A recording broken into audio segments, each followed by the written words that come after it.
She didn't call. She didn't text. She just showed up soaking wet, shaking, clutching a folder like it was the last thing standing between her and total destruction. And she knocked on the door of a man she had no business trusting. A black single father, a mechanic, a man who fixes broken things for a living, but never expected to fix this. What she whispered when he opened that door. He still can't explain it, neither can she. Drop your city in the comments.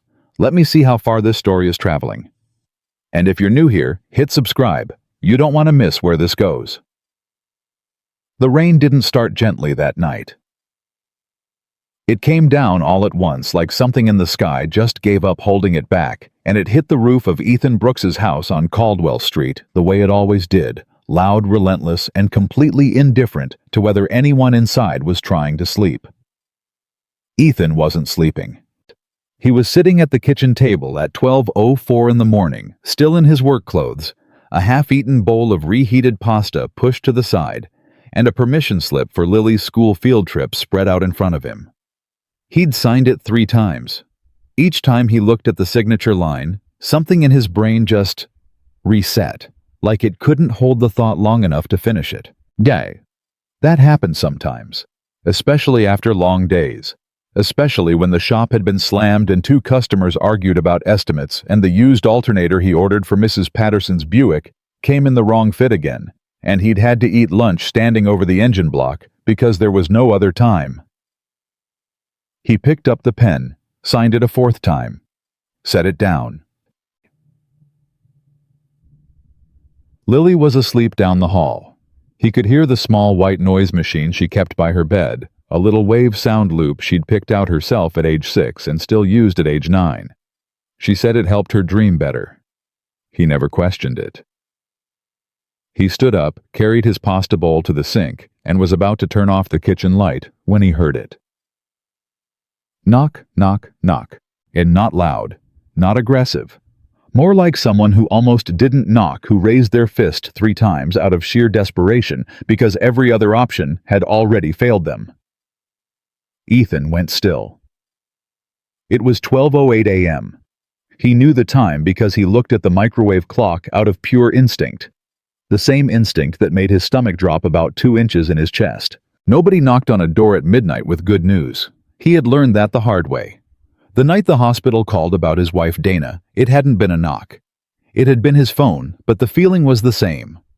That cold electric certainty that whatever is on the other side of this moment, your life is about to be different. He moved to the door, didn't open it right away, looked through the peephole, and froze. He blinked, looked again. Why? He unlatched the deadbolt, pulled open the door, and the rain blew a cold gust straight into the house.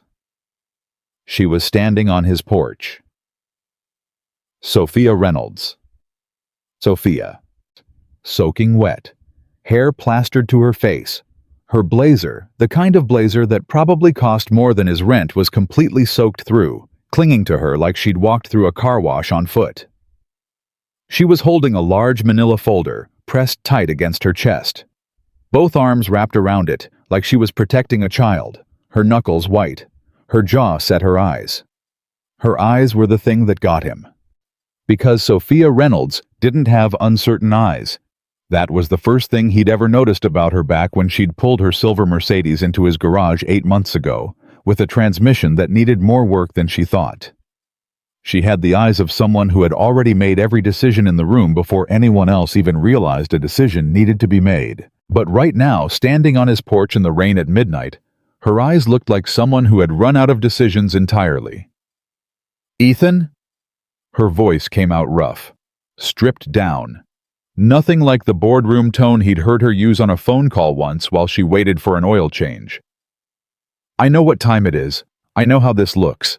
I need you to not—" She stopped, swallowed hard. "I need 5 minutes." He looked at her for a long second. Then he stepped back and held the door open. She walked in without another word. He got her a towel.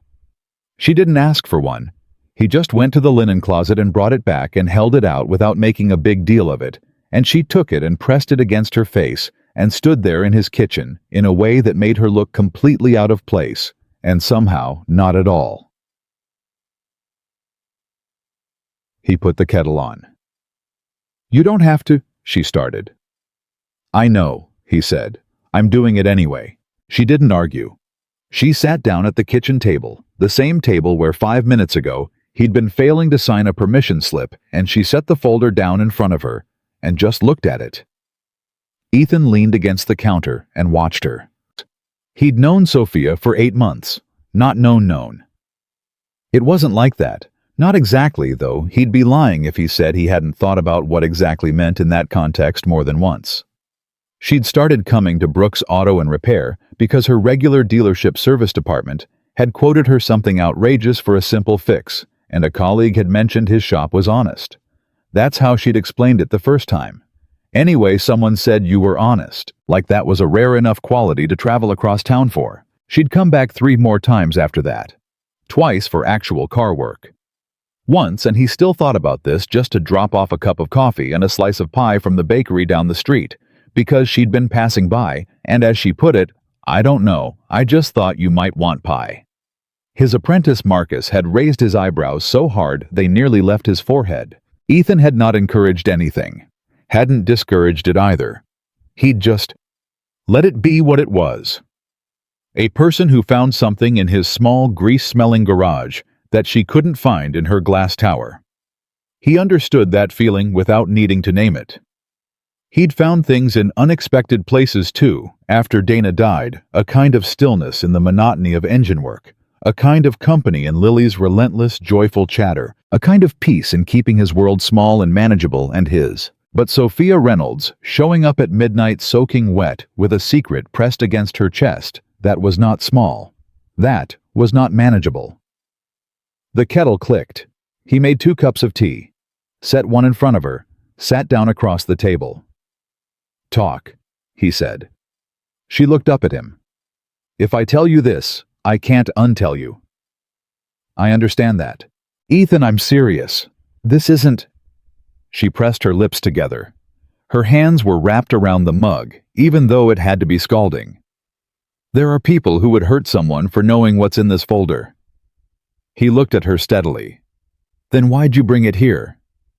The question sat between them. She exhaled long and slow like she'd been holding it for hours. "Because you're the only person I know who doesn't want anything from me." Her voice broke slightly on the last word, and she pulled it back fast, that CEO reflex, don't let the crack show, but he'd already heard it. "Everyone else in my world has an angle. My board, my investors, my lawyers, even my—" She stopped. "Everyone calculates. You never calculated." Ethan said nothing. "You fixed my car," she said quietly. "And when I overpaid you on purpose, you mailed me a refund check. Price is the price." "I know. That's why I'm here." She opened the folder. He didn't reach for it. Let her control the pace. She slid a single document across the table. He looked at it without touching it. A spreadsheet dense with numbers with 2 columns circled in red marker. The amounts in those columns made his jaw tighten slightly. "That's my company's infrastructure fund," she said. $212 million. My CFO, David Hale, has been redirecting it for 8 months. Shell companies, offshore accounts. A structure so clean that my own audit team flagged it as routine transactions. Her voice had steadied now. When she talked about the mechanics of it, she was more comfortable this was her language. "I found it because of a typo." A typo. A single transposition error in a routing number that caused a payment to bounce back to the main account. My accounting manager caught it and brought it to me Friday morning. She tapped the folder. "I've spent the last 36 hours going through everything. 36 hours, Ethan. No sleep.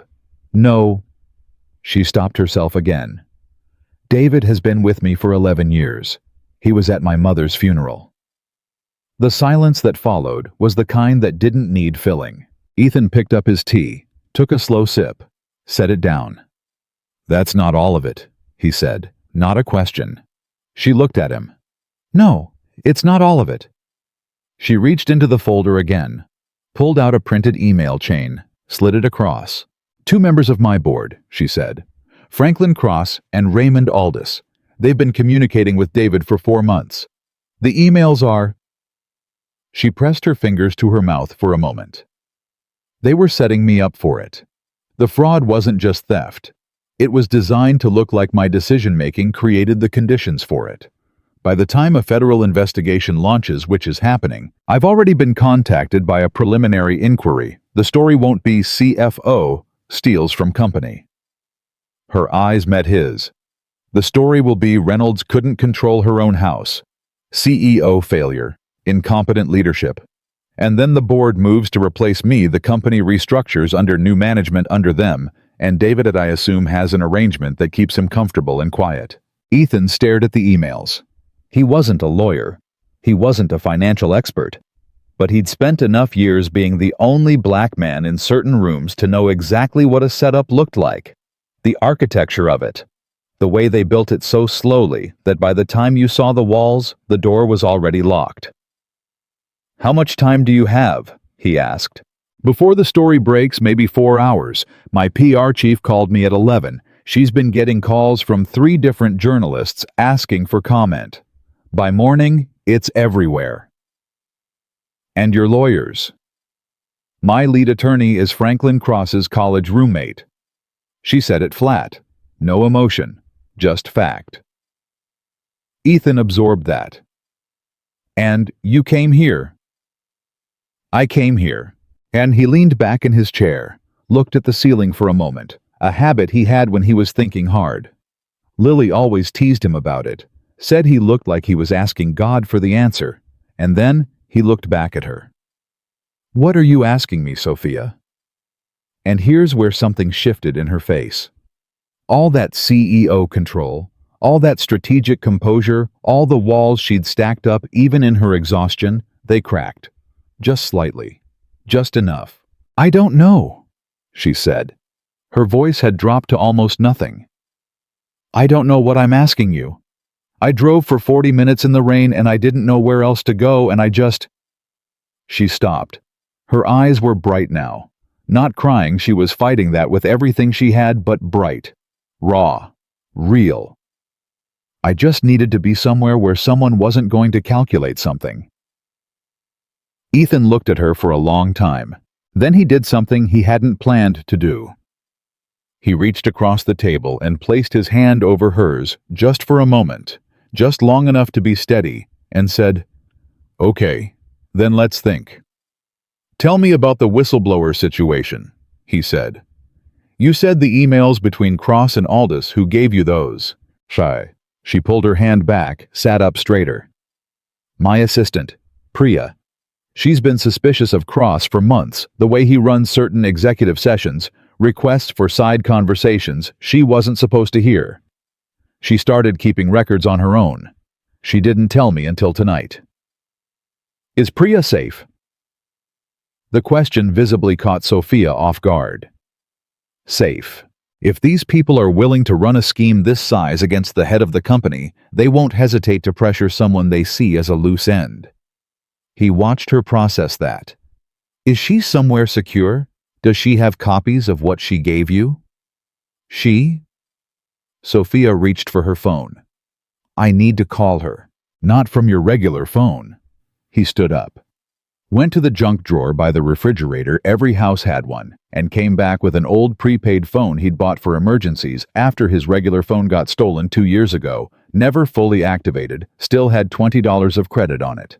He set it on the table. "Use this."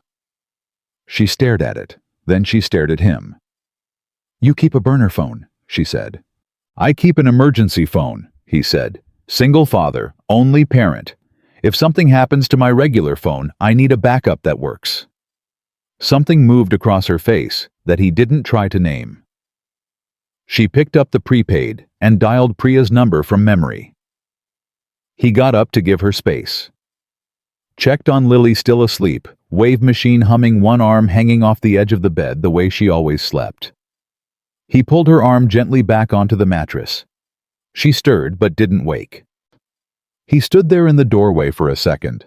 His little girl, 9 years old, knew every word to every Taylor Swift song, wanted to be a veterinarian or a Formula One driver depending on the day. Asked him every single night at dinner what was the most interesting thing that happened at the garage, and always listened like the answer mattered. He thought about Dana, about how she used to say, "Ethan, you always show up for everyone before yourself." She'd meant it as an observation, not a complaint. That was Dana. She never complained. She just observed clearly and then let him sit with it. He went back to the kitchen. Sophia was off the phone. She was sitting with her back straighter, something different in her posture. Priya is safe. She has copies uploaded to 3 separate cloud accounts, one of them under a name that has no connection to her or to Reynolds Capital. I should have thought of that. You've been awake for 36 hours. That's not an excuse. It's a reason, he said. Reasons aren't excuses. She looked at him. You say things like that. What things? Simple things, like someone just straightened a picture frame that's been crooked for years. He sat back down. What do you need to do first? Not what's easiest. What needs to happen first? She closed her eyes, opened them. I need to get ahead of the media before Cross and Aldous do. If they frame the narrative, then you don't fight the narrative, you replace it. How? You release your own story first, before the journalists run theirs. You contact the one reporter you trust most, not the friendliest, the most fair, and you give them the evidence. The full picture. Your version documented before they can build someone else's version on top of it. The silence stretched. If I do that, she said slowly, I'm going to war, publicly. No taking it back. Were you ever not going to war? She stared at him. Outside, the rain had softened. Still falling, but not the same violence as before. More like the sky had made its point and was now just following through. Sophia picked up her tea, drank some of it, set it down. Ethan? Her voice was different now. Quieter. The kind of quiet that had weight in it. Why aren't you asking me to leave? He thought about that honestly. Because you came here for a reason, he said. And I don't turn away people who come somewhere for a reason. She looked at her hands around the mug. Even at midnight, in the rain, with a corporate fraud situation and 2 corrupt board members and a federal investigation. Especially then. She almost smiled. Not quite, but almost. Then she opened the folder again, and they got to work. Outside on Caldwell Street, the rain fell on a mechanic's small house, with the lights still on at 1 a.m., on a permission slip for a school field trip on 2 cups of tea, going cold on a folder full of evidence that could reshape a billion-dollar company, and on 2 people who had no business being exactly where they needed to be. Neither of them knew yet what the morning was going to cost. But the knock had already happened. The door had already opened. Fools.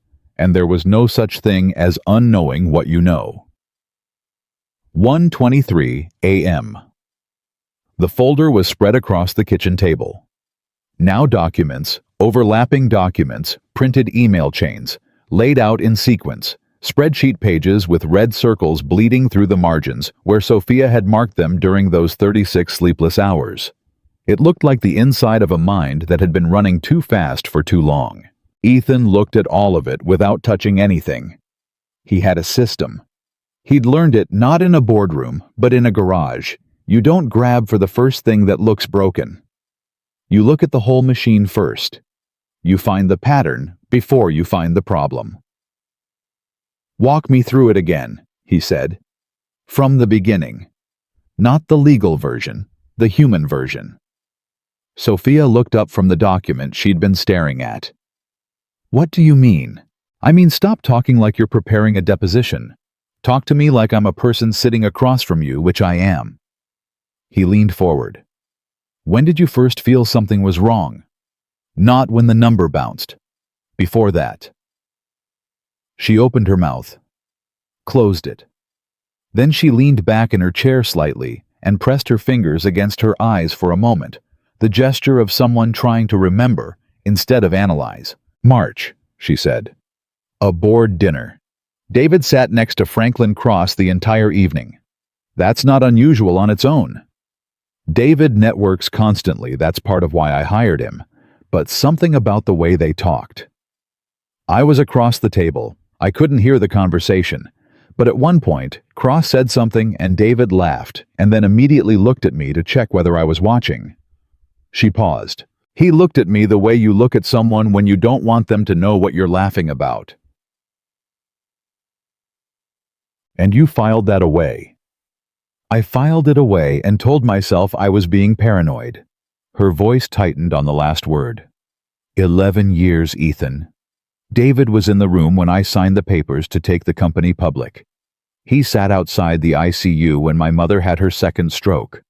I trained myself not to trust instinct over evidence with people I care about. A short, bitter exhale. Turns out that's exactly what they were counting on. Ethan said nothing for a moment. He was thinking about something she couldn't see yet, turning it over the way he turned over an engine problem. Quiet, methodical, not rushing to the answer. They knew you, he said finally. What? Cross, Aldous, David. They didn't just find a financial vulnerability in your company. They studied you, your loyalties, the specific way you extend trust. They built the whole thing around the gap between who you are and who they needed you to be in order for it to work. He looked at her steadily. That's not just fraud, that's personal. The word landed on her like something physical. She sat with it for a second, and he watched her face do something complicated, something between recognition and grief. You're right, she said quietly. I didn't think of it that way. Most people don't, because thinking of it that way hurts more. She looked at him across the table, and for a moment neither of them said anything, and the refrigerator hummed, and the rain outside had dropped to almost nothing. Just the occasional tap on the window, like it was checking whether anyone was still awake. 1:41 a.m. Sophia's phone lit up on the table between them. She'd set it face up after the call with Priya, and now the screen showed a name that made her go completely still. Ethan read it upside down. Franklin Cross. Neither of them moved for one full ring. Don't answer it, Ethan said. I know. But she didn't move her hand away from the phone. Second ring. Sophia. I know. Her hand was hovering now an inch from the screen. If I don't answer, he knows I'm avoiding him. If I do... He's calling at 1:40 in the morning, Ethan said. He already knows something's wrong on his end. He's not calling to check in. He's calling to hear your voice and figure out what you know. Third ring, then silence. She exhaled. Her hand dropped to the table. 30 seconds later, a text appeared. Sophia, we need to talk before morning. This is important. Call me. Ethan looked at the message. Does he know you found the emails? He shouldn't. Priya only gave them to me tonight. Does Priya have access to anything that would signal she was collecting this information? And Sophia thought for a second, and then her face changed. Her calendar. She requested remote access to 3 archived meeting rooms recording logs 2 weeks ago. It's a routine request. She does it for scheduling, but if someone was monitoring document access patterns, would Cross have access to that kind of monitoring? He chairs the Internal Governance Committee. She said it like a curse. Yes, he would have access. Ethan picked up the prepaid phone, handed it to her. Call Priya again. Right now. She needs to know they may already know she was pulling records. She needs to be somewhere they can't casually reach her tonight. Sophia dialed fast. Priya picked up on the second ring, voice still alert. She clearly hadn't been sleeping either. Priya, listen to me carefully. Do you still have your sister's place in Bethesda? A pause. Then go. Right now. Don't drive your own car if you can help it. Take your laptop and the drive and leave everything else. Another pause longer. No, don't explain to anyone. Just go. I'll explain everything in the morning. Are you already moving? A pause that made Sophia's jaw tighten. Good. Text me from a new number when you're there. She ended the call and put the phone down. She's going, she said. Good. Sophia looked at Ethan, really looked at him the way she hadn't allowed herself to since she walked through the door. He was still in his work clothes. There was a faint smudge of grease along the inside of his left wrist that he probably hadn't noticed. He was sitting at his kitchen table in the middle of the night, helping her manage a crisis that had nothing to do with his world, and he looked not calm exactly, but grounded, like a tree that had already survived several storms and wasn't worried about this one. You're not going to ask me why I didn't go to my legal team? She said. You already told me. Cross's college roommate. There are other lawyers. At 1:40 in the morning, when you don't know who else might be connected to this, every call you make is a potential leak. He picked up his tea, found it cold, set it down. You came here because it was safe, not because it was the obvious move. Most people would have told me to leave. He looked at her evenly. I'm not most people. She held that. Then, Ethan, I need to ask you something and I need you to be honest with me. I'm usually honest with you. I know. That's why I'm asking. She straightened slightly. If you help me tonight, if this becomes something you're connected to, it could attract attention to you, to your business, possibly to Lily. She said the name carefully, like she knew it carried weight. I can't promise that won't happen, and I need you to know that before we go any further. The kitchen was quiet. Kitchen was. Then he looked at her for a long moment.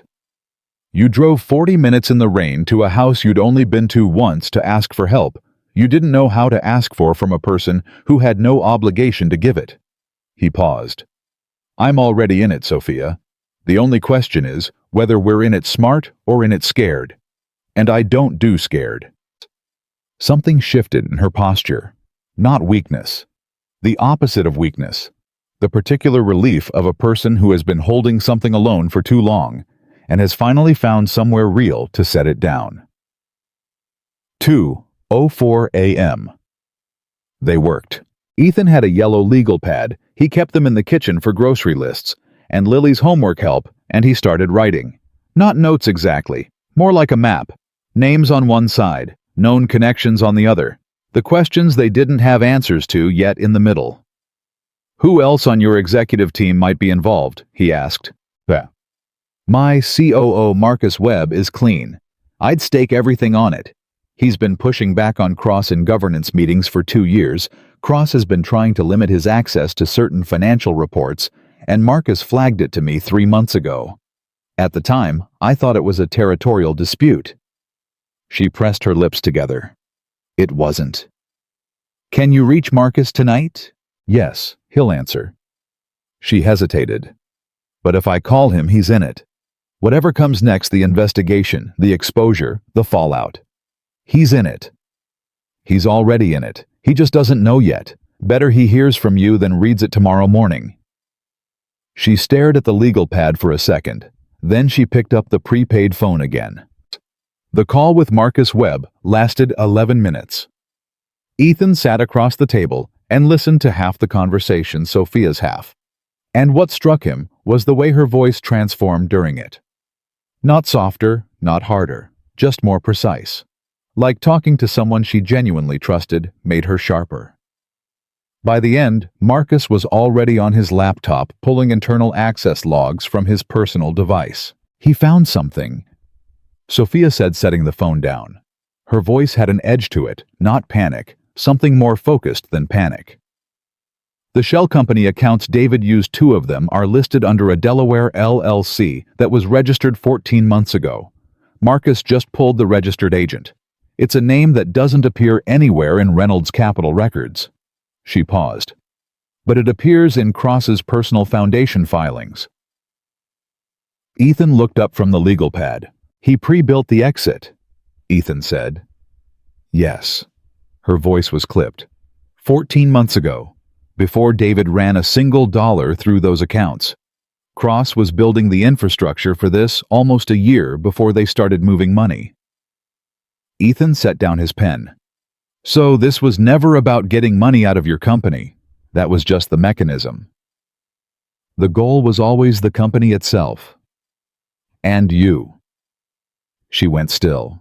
Taking down a CEO doesn't make you the company, he said. But if the CEO goes down, and the board restructures, and 2 members of that board have already pre-positioned themselves through shell infrastructure. He stopped. Let her follow the thread. She followed it. They would move to dissolve my share structure in the chaos. Reynolds Capital has a poison pill provision, but it requires my active defense of it. If I'm compromised, if I'm under investigation, or forced out, the provision lapses within 90 days. She stood up. Just stood up like she couldn't process what she'd just realized sitting down. They weren't just stealing from my company, they were buying it. Ethan watched her pace 2 steps and stop. With your own money, he said. She turned to look at him. Her eyes were bright again, but different now. Not raw, not desperate. Something that looked a lot more like fury, clean and cold and focused. I need to call someone, she said. Not my lawyers, not Marcus, someone I haven't spoken to in 3 years because we had a professional disagreement that I was too proud to step back from. She was already reaching for her own phone, this time the real one. Alan Breck. He was the lead investigative reporter at the Financial Tribune before he left to start his own publication. He broke the Meridian Capital story in 2019. He's been asking for an interview with me for 4 years, and I've said no every time. And now I'm going to give him the story of his career. Her thumb was already moving across the screen. On my terms, with my evidence, before Cross wakes up tomorrow morning and plants his version with someone else. Ethan looked at her. At 2 in the morning. He's going to be awake. She was already putting the phone to her ear. Journalists who care about their work are always awake when something is happening. And something is happening. She stepped away from the table slightly toward the window, and Ethan heard the call connect. He looked down at the legal pad. The map of names and connections and question marks. He thought about what she'd said earlier. I just needed to be somewhere where someone wasn't going to calculate something, and he understood something he hadn't been fully able to articulate before. She hadn't come here because she was weak. She'd come here because she was smart enough to know that strength without a real anchor eventually pulls itself apart. He heard her voice behind him, low and sharp, and completely in control. Alan, it's Sophia Reynolds. I know what time it is. I need 60 minutes and an off-the-record conversation before you make any decisions about what you publish tomorrow. Yes, I have documentation. I have email chains, shell company filings, and a registered agent connection to a sitting board member. A pause. No, I'm not spinning this. I'm giving you the actual story, the one that's bigger than what you were already working on. Another pause. 1 hour, that's all I'm asking. She turned around, and the expression on her face was the one Ethan had seen glimpses of before, the one that was all forward momentum, all sharpened certainty. But before she could say anything, a small sound came from the hallway. Both of them turned. Lily was standing in the kitchen doorway in her pajamas, the yellow ones with the cartoon suns that she'd picked out herself. Rubbing one eye with her fist, her hair completely flattened on one side from sleep. She looked at Ethan, then she looked at Sophia, then back at Ethan. "Daddy," she said, her voice thick with sleep. "Why is the lady from the garage here?" Ethan's chest did something complicated. Sophia went completely still. "Hey, baby," Ethan said gently. "Everything's okay. Ms. Reynolds just needed some help with something. Go back to bed." Lily blinked at Sophia. "Did your car break again?" Sophia blinked, and then quietly, genuinely, in a way that broke through every layer of the night, she almost smiled. "Something like that," she said softly. "My dad can fix anything," Lily said with complete confidence. Then she turned around and padded back down the hallway without another word. The wave machine started up again. In the kitchen, neither Ethan nor Sophia spoke for a moment. "She's right, you know," Sophia said finally. Her voice was different, quieter, more careful. You do fix things. Ethan looked at the empty hallway. I fix mechanical things. This isn't mechanical. No, she agreed. But you look at it the same way. You look at all of it the same way. Like it's a problem that can be solved if you find the right sequence. She paused. I've been around a lot of brilliant people, Ethan. I've hired strategists and analysts and people with degrees from every school that matters. And I have never once had anyone in 40 minutes help me see the shape of my own situation more clearly than you just did. He looked at her. He didn't deflect it. He didn't wave it away. He just let it be what it was. Alan Breck, he said. When's he coming? 2 hours. He's driving from Georgetown. She picked up the folder. We have 2 hours to organize everything in a sequence that tells a story even someone who doesn't know corporate finance can follow. Then let's stop talking about it and do it. She pulled a chair around to his side of the table, opened the folder, placed the first document between them, and they got to work. 3:47 a.m. Alan Breck was not what Ethan expected. Miss. He'd pictured someone polished. Someone who looked like the kind of person who moved in the same circles as Sophia Reynolds. Sharp suit, calculated handshake, the particular confidence of someone who had been important for a long time. What walked through Ethan's front door at 3:47 in the morning was a man in his early 50s, wearing a rain jacket over a flannel shirt, carrying a battered leather messenger bag, with the kind of face that had clearly made a decision a long time ago to stop worrying about what it looked like. He stepped inside, looked around the kitchen, once looked at Ethan once, and then looked at Sophia. You said 60 minutes, he said. I cleared my whole morning. Sit down, Alan, Sophia said. He sat. He pulled a recorder from his bag, set it on the table, and looked at her. Off the record until you say otherwise. Off the record until I say otherwise, she confirmed. He clicked the recorder on anyway and caught her look. Force of habit, he said, unclicking it. Sorry. Ethan pulled a third chair to the table. He hadn't planned to sit in on this part, but Sophia had looked at him when Alan walked in with an expression that wasn't quite a request and wasn't quite an order. It was something in between the look of someone who needed a witness who wasn't being paid to be there, and he'd pulled up the chair without another word. Start from the bounced payment, Alan said. Sophia started from the bounced payment. She talked for 22 minutes without stopping.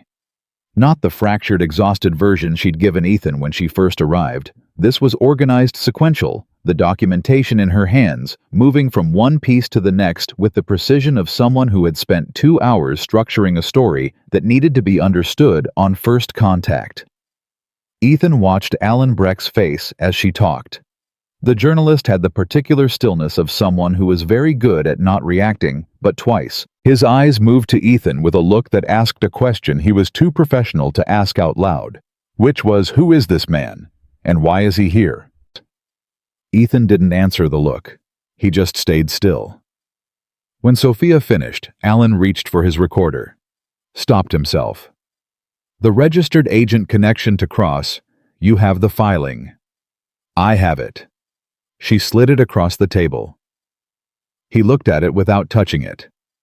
This is 14 months old. Yes. Which means he started building this before your last board re-election cycle. Sophia paused. I hadn't connected it to the re-election cycle. Alan looked up at her. Sophia, your re-election as chair required a supermajority of the board.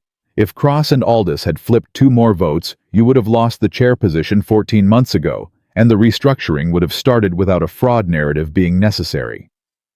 He tapped the edge of the filing without picking it up. This shell wasn't built as a fallback. It was built as a parallel plan. They were always running 2 tracks simultaneously, the vote and the fraud, because they knew one of them would eventually work. Me. The kitchen went very quiet. Ethan watched Sophia absorb that, watched her jaw tighten, watched her hand press flat against the table surface the way his hand pressed against an engine block when he needed something solid underneath him. They tried to vote me out first, she said. And it didn't work. So they moved to track 2. And track 2 needed more time, so they kept David managing it, staying close enough to me to monitor my responses, waiting for the moment the structure was mature enough to... She stopped. Her voice had gone very controlled. They were patient. They were very patient, Alan said. Which is why this story is bigger than CFO fraud. This is a premeditated corporate takeover disguised as financial misconduct. And the person who was supposed to go down for it was you. He looked at her directly. Are you ready for what happens when I publish this? What happens? Your name is in the headline, whether you're the hero or the villain. There is no version of this story where Sophia Reynolds isn't the central figure. The question is whether you're the woman who caught it or the woman it happened to. He paused. Right now, with this documentation, you can be both, but only if we move before they do. Sophia looked at Ethan. He didn't tell her what to do. He just looked back at her steady present, not pushing. She turned back to Alan. Go on the record, she said. Everything I've told you. All of it. Alan clicked the recorder on. 4:19 a.m. The interview lasted 31 minutes. Ethan mostly listened, refilling the tea once when the cups went cold, and at one point stepping out to check on Lily still asleep, one arm off the bed again, which he tucked back with the automatic gentleness of 1,000 repetitions. When he came back, Alan was asking about David Hale. 11 years, Alan said. How do you sit across from someone for 11 years and not see it? Sophia didn't answer immediately. She turned the question over. You don't see it, she said finally, because they're not hiding the person. David Hale is genuinely smart, genuinely capable, and in most ways genuinely who he presented himself to be. They're just hiding one decision, one arrangement, one conversation they had with the wrong person at the wrong time, probably for a reason that started smaller than $200 million and grew into something they couldn't walk back from. She paused. I've stopped trying to find the moment it started. I think it would break something in me that I need intact right now. Alan looked at her for a moment. That's the most human thing I've ever heard you say. Don't print that part. I won't. He clicked the recorder off briefly, then back on. Last question, and then I'll let you sleep. What do you want people to understand about this that they won't get from the numbers? Bye. Sophia thought about it. And then she said something that surprised Ethan, not because it was complicated, but because it was so simple. I want them to understand that the most dangerous assumption a powerful person can make is that the people around them are loyal because of who they are. Loyalty isn't automatic. It has to be chosen every day by people who could choose something else. And sometimes you find out too late who was choosing something else. Alan clicked off the recorder. When I publish this, it'll run within the hour. Front page, top of site. By 6 a.m., every major outlet is going to be pulling from it. He looked at her. You should have legal counsel physically present before that happens. I have calls to make, she said. Make them now. He stood, gathered the copies of the documents Sophia had made for him. She'd brought duplicates, Ethan noticed, which meant she'd planned for this even before she knew she was coming here, and put them in his bag. He looked at Ethan once more. That same question in his eyes.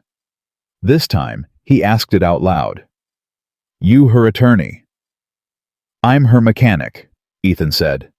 Alan looked at him for a full 2 seconds. Then he nodded once, like that answered something he'd been wondering about for the last hour, and walked to the front door. 4:44 a.m. The house was quiet again. Sophia sat at the kitchen table with her phone in her hand and the folder closed in front of her. Ethan sat across from her.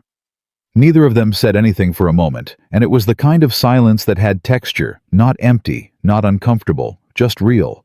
The silence of two people who had been in something together and were now sitting on the other side of the hardest part. You should sleep, he said. I won't. You should try. She looked at him. I have to call my attorney. Not Cross's friend, my personal attorney, a woman I've known since law school. And I have to call Marcus back. And I have to prepare for whatever Cross is going to do when he wakes up and sees his name attached to a federal agent filing in a published story. She paused. I can't sleep, Ethan. Okay, he said. Then I'll make coffee. He got up and went to the coffee maker, a basic drip machine, the kind that Sophia's company probably had in their break room as a backup for the espresso bar, and he measured the grounds and filled the reservoir and pressed the button. While it ran, he leaned against the counter and looked at her. Call your attorney, he said, right now, while the coffee's brewing. She dialed. The call went long 18 minutes. Her voice staying level, even when the attorney on the other end was clearly not. Level, clearly shocked, clearly recalibrating in real time. Sophia gave her the full picture in the same organized sequence she'd given Alan, and by the end the attorney was confirming she'd have 2 associates at Reynolds Capital's offices by 7 a.m. and would be calling the Federal Preliminary Inquiry contact directly as soon as business hours allowed. When Sophia hung up, she looked more tired than she had all night. The productive exhaustion of someone who had moved every piece they could move and was now waiting to see what moved back. Ethan set a cup of coffee in front of her. She looked at it. Thank you. Then, Ethan, when this breaks, and it's going to break loud, people are going to ask questions about where I was last night, about who I was with. He sat down. And your name could come up. Your business, Lily. She looked at him directly. I need you to understand what you're walking into. I walked into it at 12:08 when I opened the door. I know, but that was before you knew what it was. He looked at her. Sophia, I knew something was wrong the second I saw you standing on my porch. I made the decision when I stepped back and held the door open. Everything after that was just the consequence of a decision I already made. He picked up his own coffee. You don't need to reoffer me the exit. Her jaw worked slightly. Why not? He looked at her straight. Because no exit was ever really available. You came here because you were out of safe places. I'm not going to tell you that you were wrong about that. She held that for a moment. Something moved across her face. Not quite grief, not quite relief, somewhere in the narrow space between them where the really important feelings live. She looked down at her coffee. Dana would have liked you, Ethan said quietly. He hadn't planned to say it. It just came out the way things come out at 4:40 in the morning when the defenses are down. My wife. She liked people who fought for things. She said most people only fight when they have no choice. She thought the ones who chose to fight earlier before it got to the point of no choice, those were the interesting ones. Sophia looked up at him. She sounds like she was remarkable, Sophia said. She was, he said simply. Lily's got her eyes. Neither of them said anything for a moment. Then Sophia's phone buzzed on the table. She looked at the screen. Her face went very still. It's Cross, she said. This time it wasn't a call. It was a text message. She turned the phone so Ethan could read it. It said, Sophia, I know you've been talking to people tonight. I need you to understand something before this goes further. David acted alone. I want to help you. Call me. Ethan read it twice. He knows. He knows Alan is publishing. Or he knows Priya moved. Or Marcus pulled the access logs. He looked at the message again. David acted alone. He's already building the wall between himself and David. He's panicking, Sophia said, and there was something in her voice, not satisfaction exactly, but clarity. The sound of a person who has been in the dark for hours and has just seen the shape of the room. If he were confident, he wouldn't have texted. He would have waited and controlled the narrative from a position of strength. He texted at 4:44 in the morning because he's scared. What are you going to do? She set the phone face down on the table. Nothing, she said. I'm going to do absolutely nothing. I'm not going to call him. I'm not going to text back. I'm not going to give him any information about what I know or what I've already done. I'm going to let him sit in exactly the uncertainty he put me in, and I'm going to let Alan Breck's article do the talking at 6 a.m. Ethan looked at her. That's the right call. I know. She almost smiled. I'm very good at my job when people aren't actively undermining me. 5:12 a.m. Marcus called. He'd found a third shell company. Same registered agent as the first two, different Delaware LLC incorporated 22 months ago, 8 months before the one they'd already found.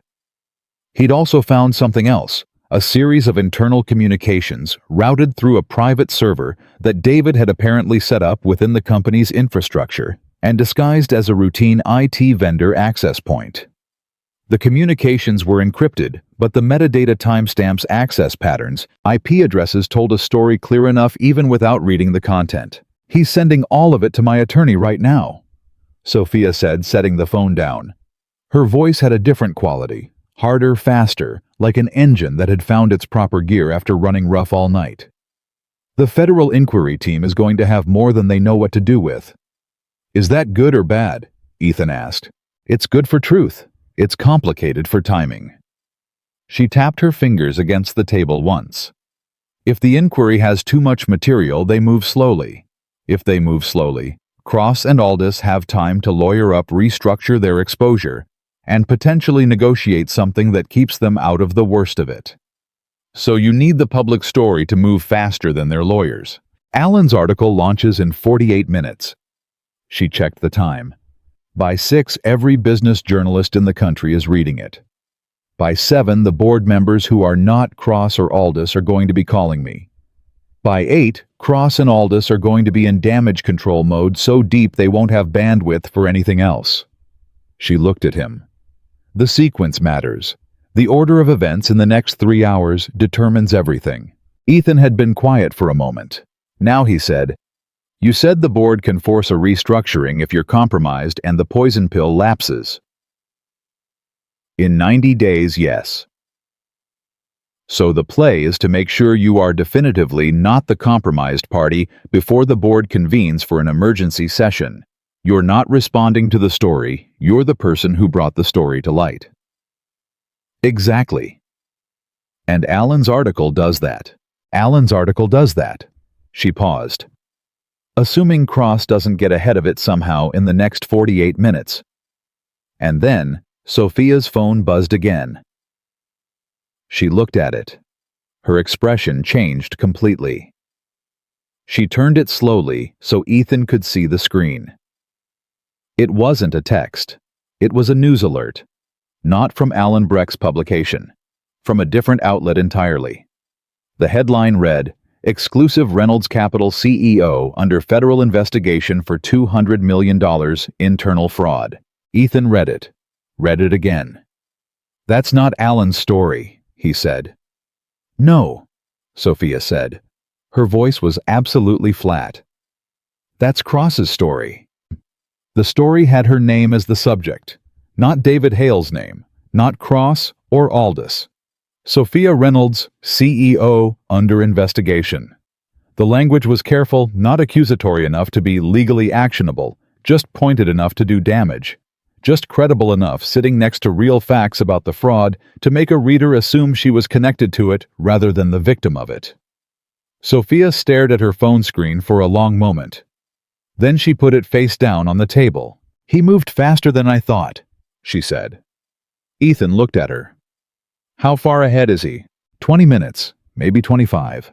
She stood up. It's not enough. He's rushed it. The story has facts, but no documentation, no registered agent filings, no shell company details. It's a headline with air underneath it. She picked up her real phone and dialed. Alan, I know you're about to publish. Cross got a story out in the last 5 minutes. Read it. Then publish yours. A pause. Yes. Now, everything we discussed. Don't wait for the scheduled time. Another pause. Thank you. She ended the call. The coffee maker was still warm. Ethan refilled both cups.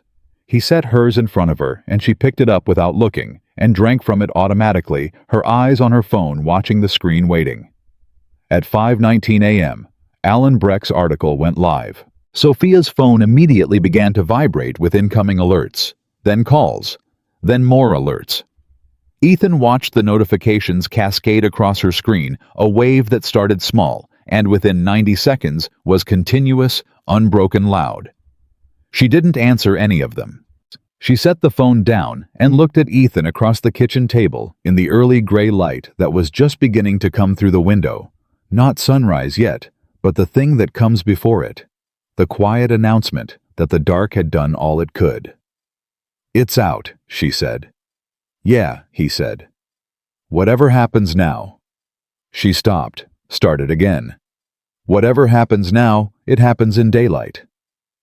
He looked at her. "That's all you can ask for." She nodded once, looked down at her coffee, looked back up. "I don't know how to thank you for tonight." "Then don't," he said. "Just win." And from down the hallway, very small and very certain, came the sound of Lily's alarm going off for school, 6:04 a.m. Lily came into the kitchen the way she always did, not quietly, not loudly, but with the particular purposeful energy of a 9-year-old who had a full agenda and no concept that the world might not be ready for her yet. She was already dressed. Yellow shirt, jeans, one sock on, and one sock in her hand, backpack hanging off one shoulder at a 45-degree angle that defied gravity.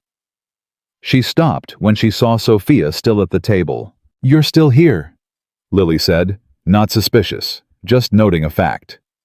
"I am," Sophia said. Her voice came out softer than she probably intended. Lily dropped her backpack on the floor by the counter, sat down in the chair that had been Alan Breck's 2 hours ago, and started putting on her second sock with the focused intensity of a person performing surgery. "Did Dad fix your problem?" Sophia glanced at Ethan. He was at the counter making Lily's breakfast toast, peanut butter sliced banana orange juice, the same thing every morning, because Lily had decided at age 7 that breakfast shouldn't require decisions. "He helped," Sophia said. "He's good at that." Lily finished with the sock and looked up. "He fixed my bike 3 times. Once the chain broke, and once the wheel was bent, and once I broke the handbrake myself, but I didn't tell him that part, and he figured it out anyway." She paused. "He always figures it out." Ethan set the toast in front of her. "Eat. Bus in 12 minutes. Lily picked up the toast and looked at Sophia while she chewed. "Are you going to come back?" "Bye." The question sat in the air with the total guileless directness that only children and very honest adults can produce. Sophia looked at the girl at Dana's eyes, Ethan had said. And now that he'd said it, she could see it, something in the steadiness of the gaze, and she felt something tighten in her chest that had nothing to do with board members or federal inquiries. "I don't know," Sophia said honestly. Lily considered that. "That's an okay answer," she decided. "Dad says not knowing is better than lying." "Your dad is right." "He usually is," Lily said, and took another bite of toast, and that was that, at 22 a.m. Ethan walked Lily to the end of the driveway to wait for the bus, which was what he did every morning. He'd done it every morning since she started school. Not because she needed him to, but because those 4 minutes at the end of the driveway were the only part of the day that belonged to neither of them in particular, just to both of them together. Lily talked about whatever was in her head. He listened. Sometimes he said something. Mostly he just listened. This morning she talked about a science project on weather systems and about a disagreement she'd had with her friend Cora about whether dolphins were smarter than dogs, and at the very end, just before the bus came around the corner, she looked up at him and said, "She looks tired, Dad." "She's had a hard night," he said. "Is she going to be okay?"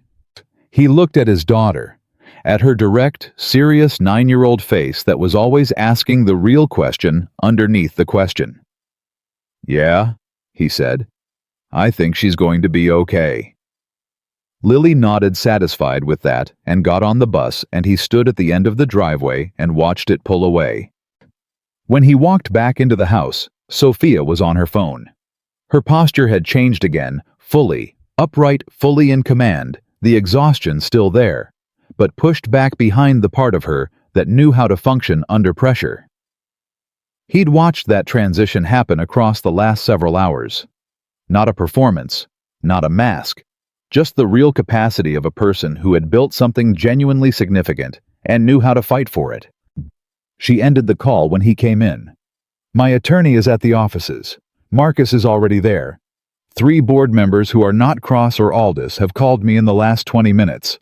All 3 are asking for an emergency session." "What did you tell them?" "I told them they'd hear from my attorney within the hour." She set the phone down. "Ethan, the article is already being picked up. Financial Tribune, Wall Street Journal, Alert, Bloomberg. They're all pulling from Allen's piece. Cross's version is still out there, but it's getting buried under the documentation. Nobody can compete with actual shell company filings." She paused. "David Hale's attorney called my attorney 40 minutes ago requesting a conversation." Ethan looked at her. "That fast?" "David knows what's coming. He's calculating. If he cooperates early enough, he controls the terms of his own exposure." Her jaw tightened. "He's smart. He was always smart. I just thought he was using it for me." "What does cooperation from David mean for your case?" "It means everything. If David provides direct testimony connecting Cross and Aldous to the original scheme, the dual-track strategy, the parallel planning, it moves this from corporate fraud into something that looks a lot more like conspiracy. The federal inquiry shifts. The targets shift." She looked at him with the clear-eyed precision of someone thinking 3 steps ahead. "It means I stop being the story, and the people who built the story become the story. Then that's what needs to happen. My attorney is already making the call." She stood up from the table for the first time in over an hour and stretched just slightly unconsciously, the body reasserting itself after hours of stillness. "I need to get to my offices. I need to be physically present when the board convenes, not on a screen, not on a call. Present. In the room." She looked at him. "Will you be okay? I mean, this morning is going to get loud. The garage." "I know." Marcus found that at least 2 financial blogs that Cross's people seed regularly have already posted versions of the story that connect you to me, not by name yet, but by description. She said it carefully, watching his face. "A mechanic. That's all they have. But if they find the garage, they'll find it," he said. "My name's on the sign. Ethan, Sophia." He looked at her steadily. "I have been a black man in this country for 43 years. I have been followed in stores, pulled over for no reason, had my business inspected by code enforcement 3 times in 2 years after I opened in that neighborhood. I know what it looks like when people try to make you small by making noise about you." He paused. "Let them make noise. Noise doesn't close my garage." She looked at him for a long moment, and something in her face did something that she probably hadn't planned. Her eyes went bright, briefly genuinely. "I know," she said quietly. "I just needed to say it." "You said it. Now go do your job." 7:15 a.m. He called Marcus his Marcus Webb the apprentice, not Sophia's COO, and told him to open the garage without him. He'd be there by 9. Marcus asked no questions, which was one of his best qualities. Then Ethan sat down at the kitchen table alone, for the first time since 12:08, and looked at the yellow legal pad, the map of names and connections he'd drawn in the middle of the night. Sophia had taken the folder. The documents were gone. The teacups were washed. The extra chair was back where it belonged. The only evidence that last night had happened at all was the legal pad, a 3rd coffee cup in the drying rack, and the particular quality of the silence, the kind that follows something significant, heavier than ordinary quiet, weighted with everything that had been said and decided inside it. He looked at the legal pad for a moment. Then he flipped it over and wrote on the back Lily's field trip permission slip. He signed it, cleanly, once. He put it in her backpack pocket. Then he went to get ready for work. 8:33 a.m. He was under a Ford F-150 when his personal phone rang with a number he didn't recognize. He almost let it go. He pulled himself out from under the truck and answered it. "Mr. Brooks?" A woman's voice, professional measured. "My name is Sandra Okafor. I'm a special agent with the FBI's Financial Crimes Unit. I'd like to speak with you briefly at your convenience regarding events of last night." Ethan wiped his hands on a shop rag. "Am I in trouble?" "No, sir. You're not a subject of any inquiry. We're reaching out to individuals who may have relevant information." "How'd you get my number?" A brief pause. "We've been monitoring the situation around Reynolds Capital since before last night, Mr. Brooks. Your contact with Ms. Reynolds was noted." Another pause. "I want to emphasize again that you are not under investigation." Ethan looked at the underside of the F-150 for a moment. "Can I ask you something?" "Of course." "How long have you been monitoring the situation?" "I'm not in a position to share operational details." "Then let me rephrase. Were you aware of what Cross and Aldous were doing before Ms. Reynolds came to me last night?" Silence. Longer this time. "Mr. Brooks, I'd really like to schedule a time to speak with you in person." "That's not a no," he said. "Man." The agent didn't confirm it, but she didn't deny it either. "When would be a good time?" "After 5, he said. "I'll be here at the garage."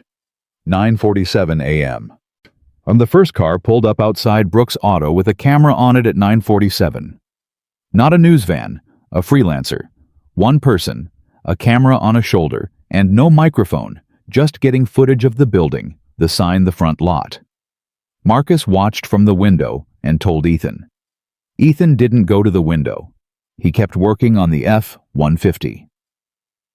By 10:15 there were 3 cameras outside. Marcus came back. "You want me to say something to them?" "No," Ethan said from under the truck. "Don't engage, don't wave, don't make a face, just work. Somebody's posting stuff online, about the garage, about you." "What kind of stuff?" "The kind that's designed to make people angry without actually saying anything specific." Marcus paused. "The kind that's going to get some people calling here." "Let it go to voicemail." Marcus was quiet for a moment. "You okay, boss?" Ethan came out from under the truck, sat up, looked at his apprentice, 24 years old, 2 years out of technical school, good hands, better instincts. The kind of young man who was going to be excellent at this work if someone gave him enough room to become it. "I'm fine," he said. "This is noise. We've dealt with noise before." "Not this kind." "Same kind," Ethan said. "Different volume." He looked at Marcus directly. "You want to go home today, I understand. No judgment." Marcus looked back at him. "I don't want to go home." "Then let's finish this truck." 10:58 a.m. Sophia called from a number he didn't recognize, another secure line he assumed. "How bad is it there?" she asked immediately. 3 cameras outside, some noise online, nothing physical. He moved away from the bay toward the office. "I just got a call from the FBI." Silence on her end. Sandra Okafor. "You know her. She's been the lead on this longer than I realized." A pause. "Ethan, there's something I need to tell you that I didn't know last night. My attorney got it from the federal inquiry contact this morning." Her voice was careful, precise. The investigation into Reynolds Capital started 11 months ago.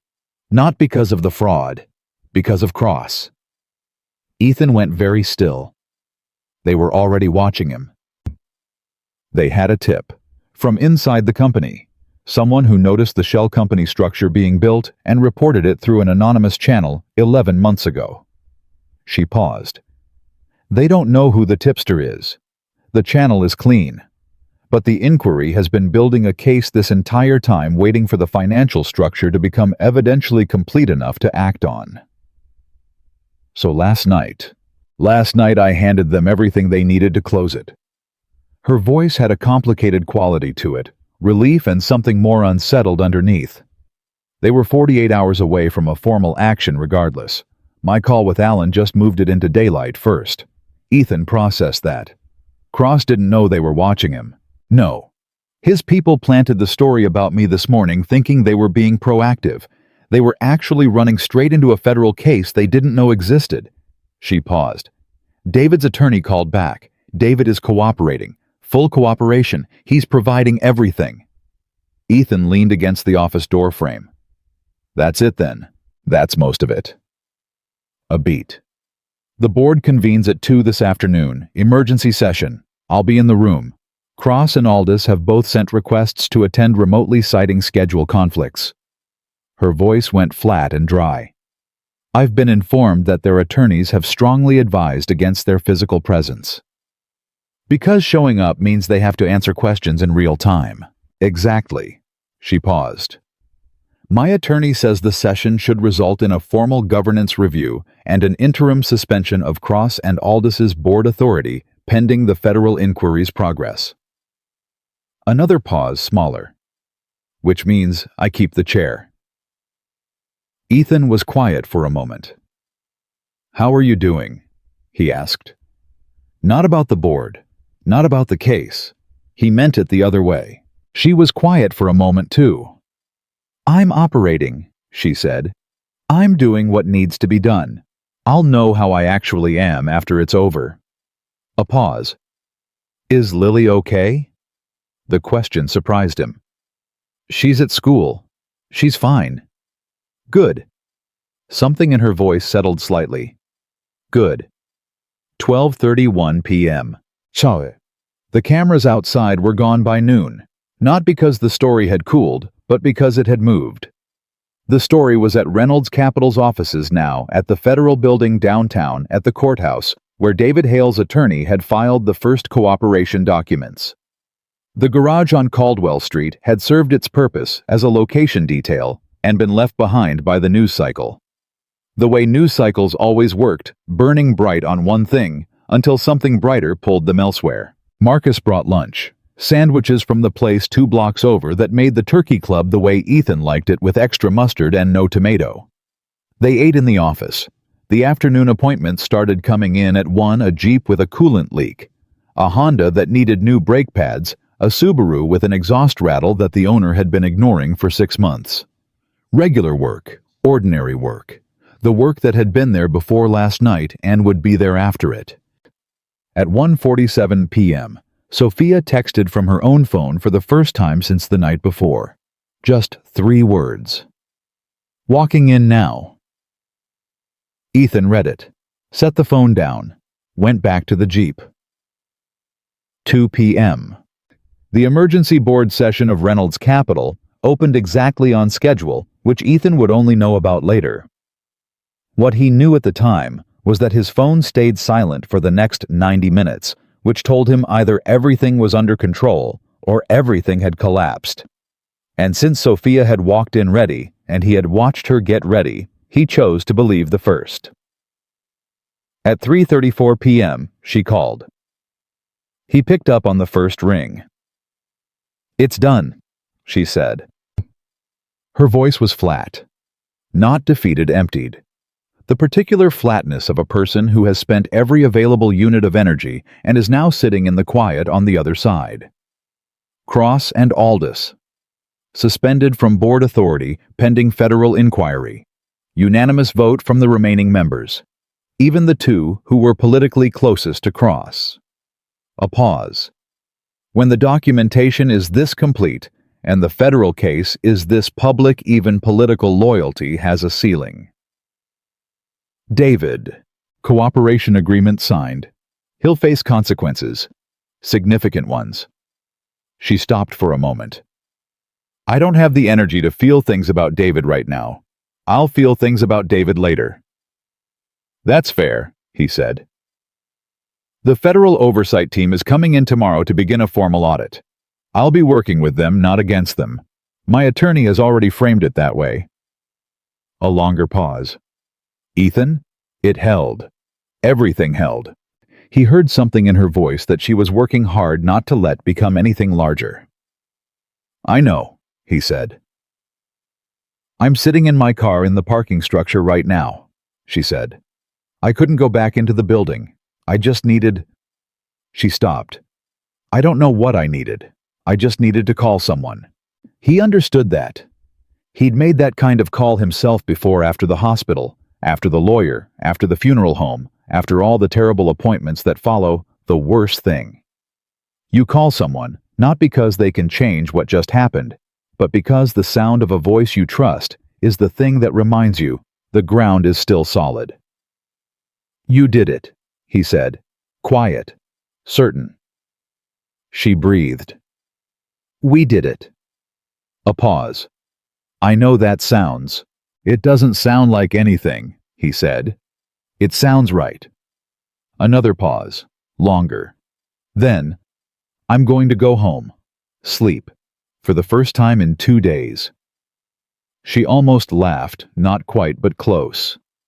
I'll have 17 meetings tomorrow, 4 federal contacts, a company-wide communication to prepare, and I need to call my mother. Call your mother first, he said. Yeah. Her voice was different now, smaller and more real. Yeah, I will. Sophia. Yeah.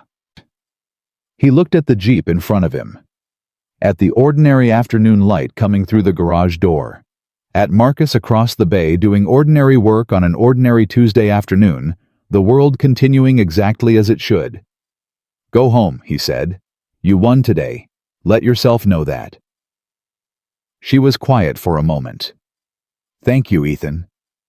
Not a formal thank you. Not a CEO's thank you. Just 2 people and the truth of what the night had been. For all of it. Price is the price, he said. And he heard her laugh. Really laugh this time.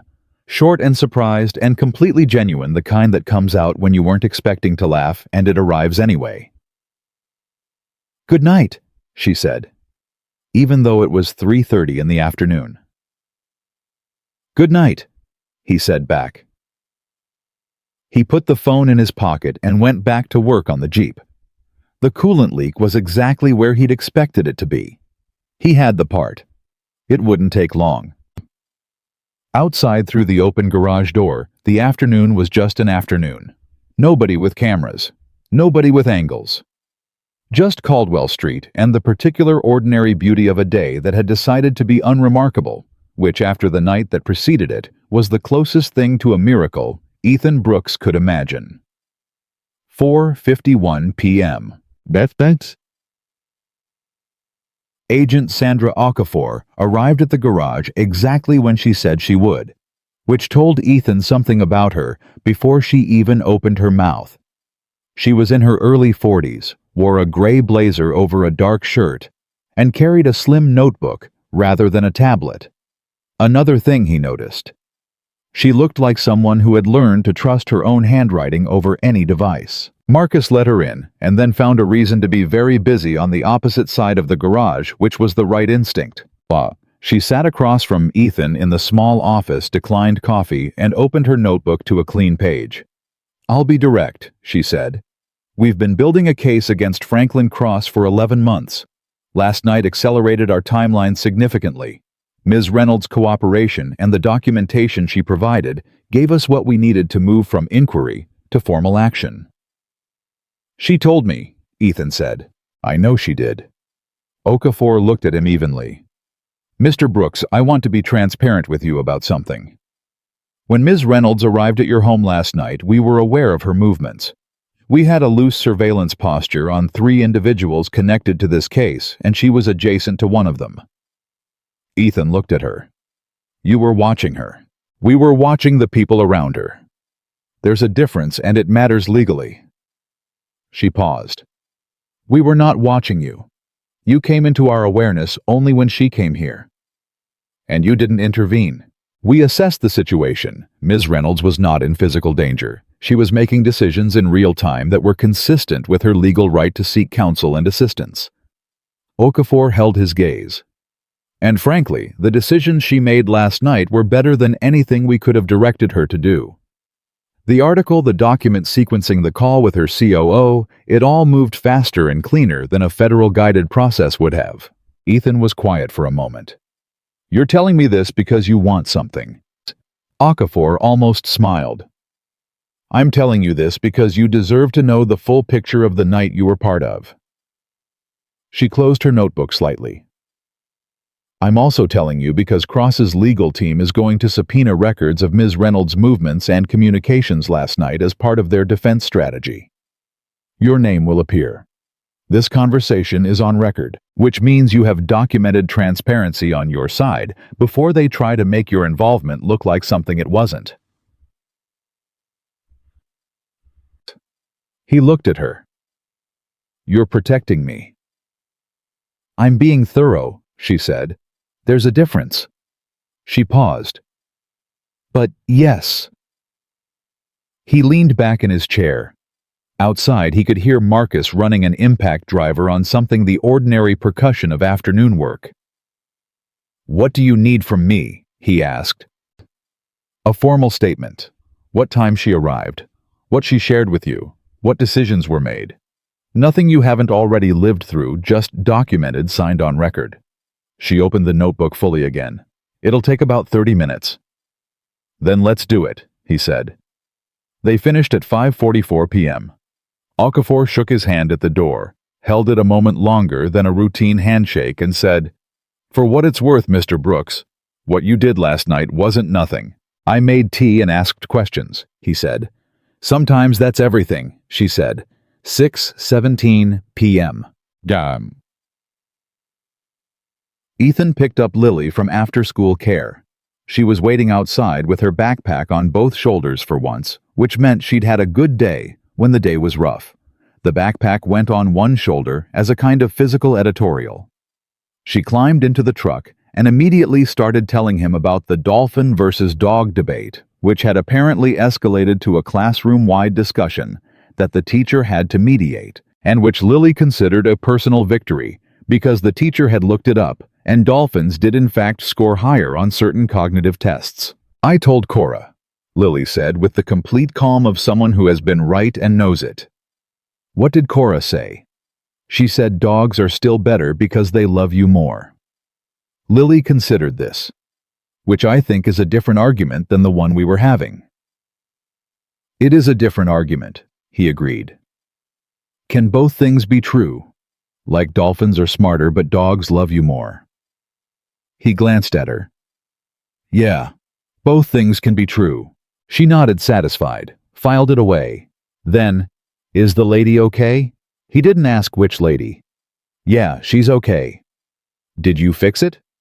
"She fixed it. I just helped her see how." Lily thought about that for a moment, with the particular seriousness she brought to things she was genuinely trying to understand.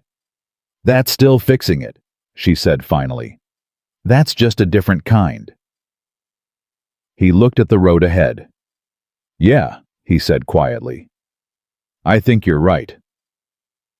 7:33 p.m. Dinner was pasta again. Different pasta, different sauce. Lily's request because she wanted the one with the cheese that stretches, which meant mozzarella, which meant Ethan standing at the stove for 20 minutes, making something marginally more elaborate than he'd planned. Lily sat at the kitchen table doing homework and asking him questions about fractions between bites of information he hadn't requested, which was their particular rhythm, and had been since she was old enough to do homework. He set the pasta in front of her. She looked at the chair across from her, the one Sophia had sat in, and then looked at him. "Do you like her?" she asked. Ethan sat down. "What kind of question is that?" "A regular question." "She's someone I know," he said carefully. "We've been through something difficult together." Lily twirled pasta on her fork with the focused attention she brought to both food and important discussions. "Mom used to say that the best way to know what someone is really like is to see them when things are hard." She said it plainly the way she said everything about Dana, not with grief exactly, but with the particular clarity of a child who had processed something difficult at a young age and arrived at a kind of peace with it that most adults never managed. She said easy times just show you what people want you to see. Ethan looked at his daughter. When did she say that? I don't know. I was little, but I remember it. She took a bite. The lady seemed real when she talked to me, like she wasn't pretending to be nice. She was just being it. He didn't say anything. That's what I think, Lily said, and went back to her fractions. 9:02 p.m. Lily was asleep, wave machine going, one arm off the bed. He put it back. He sat at the kitchen table with the legal pad, the one with the name map on the front and the signed permission slip on the back. He looked at it for a while. Then he flipped it to a clean page and wrote nothing. Just sat with the pen and the blank page and the quiet. His phone buzzed. Sophia. A text this time, not a call. He read it. It said, I called my mother. You were right. I should have done it a long time ago. She cried. I cried. It was a mess, and it was exactly what I needed. Thank you for that specific piece of advice in the middle of everything else. He read it twice. Then he typed back. How are you, actually? 3 dots appeared, disappeared, appeared again. Then I don't know yet. I think I'm still in the part where I'm functioning. The part where I actually feel it is probably tomorrow. He typed, that's okay. That's how it works. She replied, did Lily get to school okay? He almost smiled. Yes. She won a debate about dolphin intelligence. A pause. Then, of course she did. Then after a longer pause, Ethan. Can I ask you something personal? He typed, go ahead. Another pause, longer. Then, what made you open the door? Knowing what you knew about what midnight knocks mean for you. What made you not just look through the peephole and decide it was someone else's problem? He sat with that question for a moment. It was the right question. It was the question underneath everything. He typed, because you knocked like someone who almost didn't. And people who almost don't knock are the ones who need the door open the most. The 3 dots appeared and stayed for a long time. Then, that's the truest thing anyone has said to me in years. He put the phone down and looked at the blank page of the legal pad. After a while, he put the pen to it and wrote one thing. Dana was right. The interesting ones fight earlier. Then he closed the pad and went to bed. 3 days later. The Reynolds Capital story had not cooled. It had expanded the way real stories do when the documentation is airtight, and every new development confirms the original reporting rather than complicating it. David Hale's cooperation agreement had become public. The Shell Company filings had been analyzed by 3 independent financial journalists who all reached the same conclusions Alan Breck had reached in Ethan's kitchen. Franklin Cross and Raymond Aldis had retained separate legal teams, which the press had immediately noted as significant. Separate attorneys meant separate strategies, which meant neither of them was confident the other wouldn't eventually say something that needed to be contradicted. The federal inquiry had formally upgraded to a full investigation. Ethan followed it the way he followed things, not obsessively, not constantly, but steadily. A check in the morning with coffee. A check at night before bed. He didn't call Sophia during those 3 days. He let her work. She knew where he was. On the 3rd morning, his phone rang at 7:14 a.m. while he was making Lily's breakfast. I need to tell you something, Sophia said. No preamble. Her voice was different from the night she'd arrived on his porch, not raw, not stripped down, but direct in a way that had some weight underneath it. And I need to tell you in person. Can I come to the garage this morning before you open? He looked at the toast in the toaster. 8:30, he said. I'll be there. 8:34 a.m. Why? She came in through the side door. She knew where it was from the months of visits, and she looked like herself again. Rested. The blazer was back.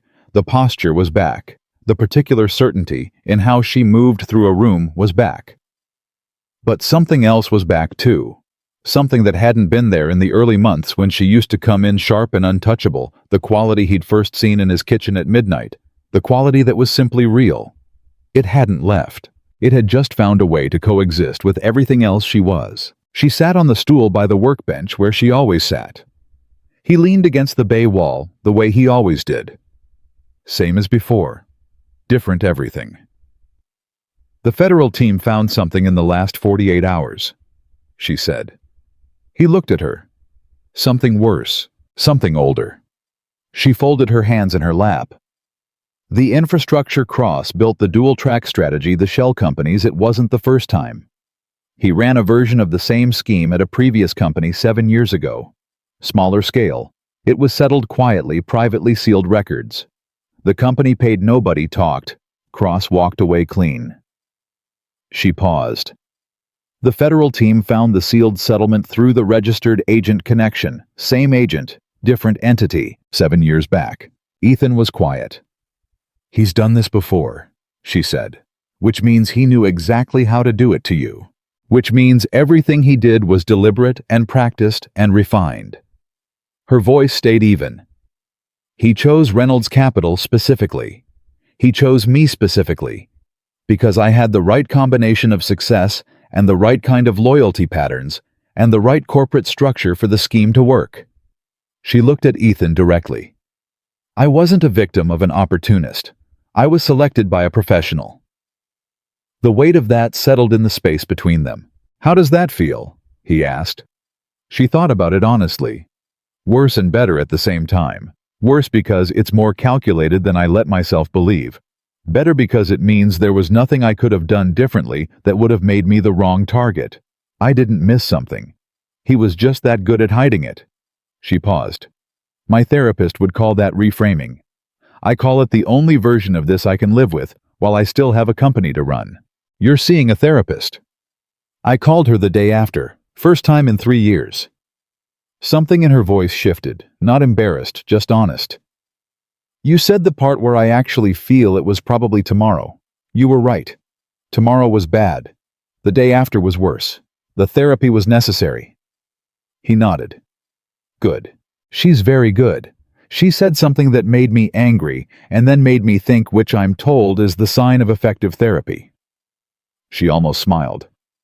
She said I had built Reynolds Capital as a structure for belonging, a place where I was central and essential and needed because I didn't fully trust that I could belong to anything smaller or more ordinary.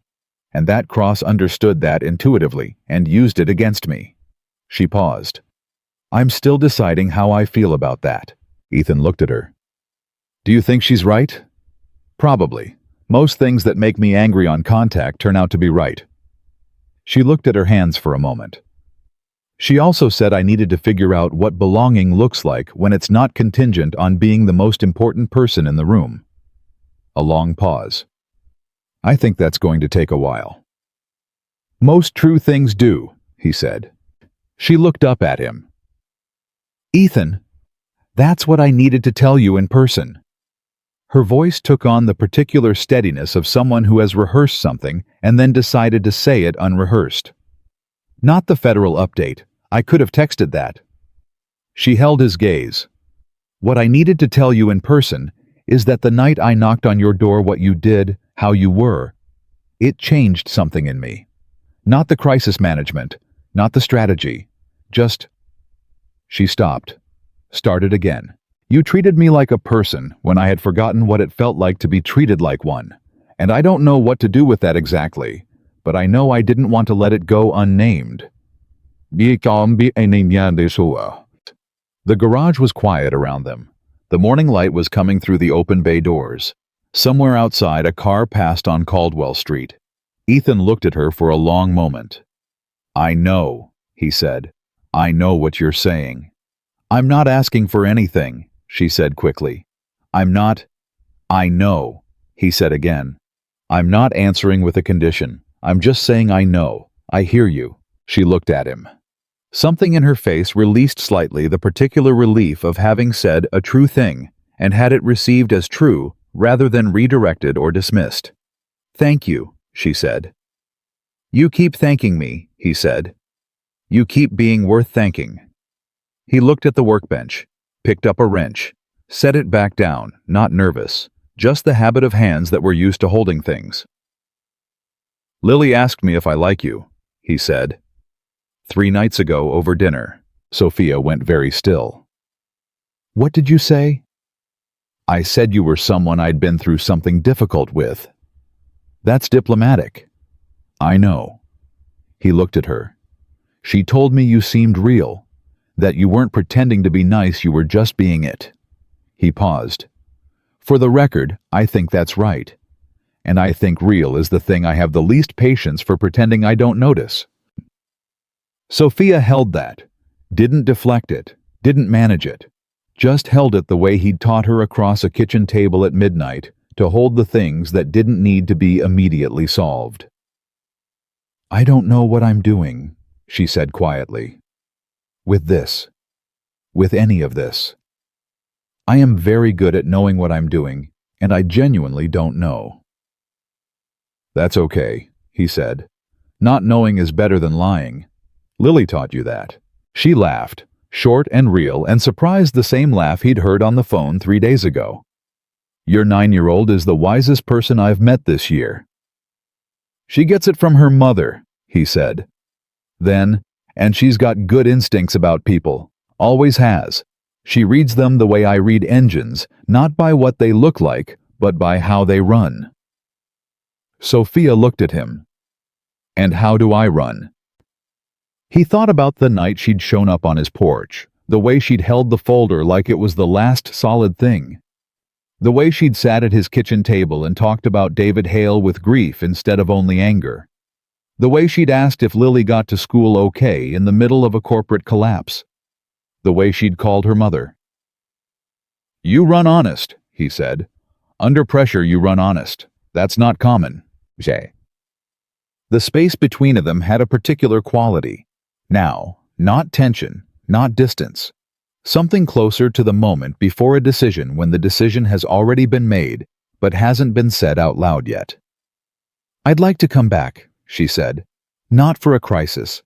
Just, she paused. Just to come back. If that's something that works. He looked at her. On one condition. She raised an eyebrow. Name it. You bring the pie next time, he said. Not coffee, the actual pie, from that bakery. She stared at him. Then she said, You remembered that. I remember everything about how people show up, he said. The first time you came back here for no reason you brought pie. That told me more about you than 6 months of car repairs. She was quiet for a moment.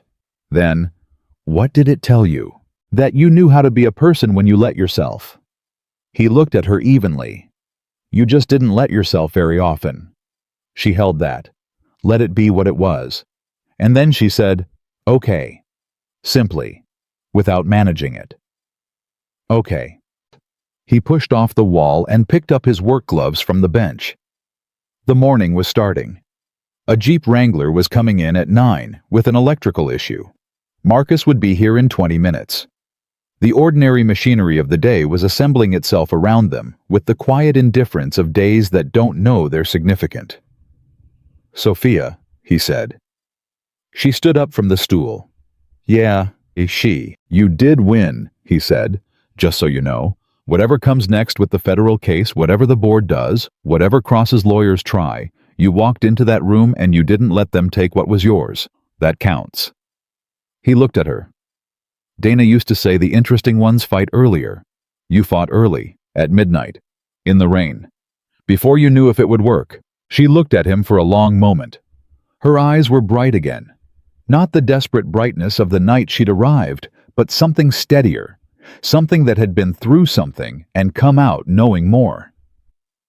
She sounds like she would have been right about most things, Sophia said. She was, he said. Almost always. She picked up her keys from the workbench where she'd set them, walked toward the side door. At the threshold, she stopped and turned back. I'll bring the pie Friday, she said, if that works. He pulled on his gloves. Friday works. She nodded once, walked out. He stood in the garage for a moment, alone in the morning quiet, before the day fully opened. He thought about the knock on the door, 12:08 a.m., rain hammering the roof. A woman standing on his porch with the most important secret of her life pressed against her chest and nowhere left to take it. He thought about the decision he'd made in the half-second before he stepped back and held the door open. He thought about Lily asking if his car was broken again with complete calm and going back to bed. He thought about Dana the way she always knew before he did what mattered. He thought about the legal pad with the name map on one side and the field trip permission slip on the other. He thought about how the smallest decisions answer the door, ask the question, make the tea stay in the room, are the ones that end up being the architecture of everything. Then he heard Marcus's truck pulling into the lot. He picked up his wrench. He went to work. And on Caldwell Street, on an ordinary Thursday morning, in a garage that had been on the news for 36 hours, and would be ordinary again for years afterward, Ethan Brooks did what he always did. He fixed what was in front of him, he showed up for the people who needed it, and he kept the lights on. That was enough. That had always been enough. And for the first time in a long time, it was also the beginning of something more.